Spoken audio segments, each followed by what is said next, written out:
who are your favourites right now? Bearing in mind the fixture list. Now, Spurs, no one's really mentioning this. They still have to travel to Anfield. We know how well other clubs do there. But then again, Arsenal have to travel to Chelsea, who seem to have rediscovered form now.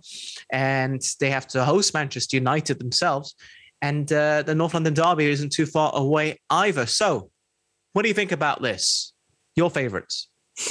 A week ago, I would have said Arsenal, but now, especially after the 2 defeats and the fact that a lot of Arsenal's games are against teams who are in that race for the top 4, it just makes it a lot more difficult to say they will be the ones to do it. So at the minute, I think Tottenham may just edge it. But with how we've seen in the past 10 days how quickly things can change in football, especially when you look at Arsenal and Tottenham, I doubt people would have imagined even the goal difference would have swung that much.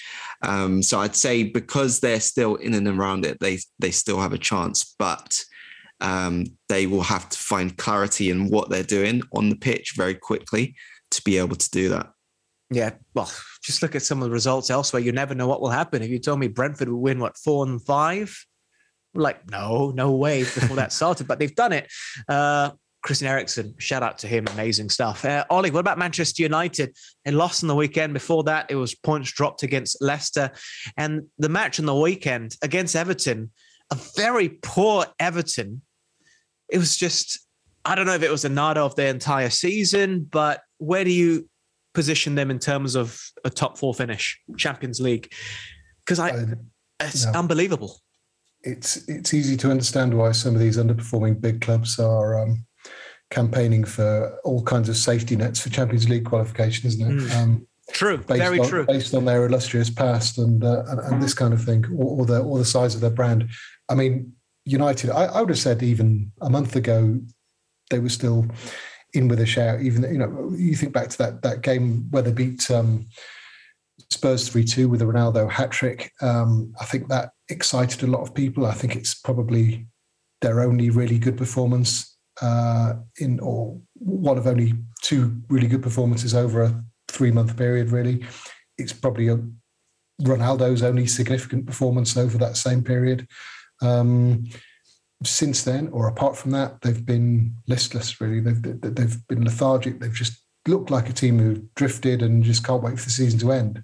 I keep expecting them to win, a game at home to Watford, say, or home to Leicester or away at Everton. I keep thinking, well, they're not just going to keep performing like this. They are going to raise their game at some point. And I look at Norwich at home on Saturday. Yeah, they should win that, but they're just performing so badly at the moment. I was speaking to a United fan the other day who said that Liverpool's easiest fixture between now and the end of the season will be United at home. I doubt that's the case. I could see United finally, trying to produce something in that of all games, but they are so poor at the moment. Performance level is so high. I feel sorry for Ranić because he went in there with the best intentions and has tried to coach them, and it looks like the players just can't be bothered. A lot of them. The application looks so lacking, not only on the pitch, but you hear rumblings about them not really impressing in training, and it's just there's such a change is needed there, such a reset and clear out, and new ideas desperately needed there.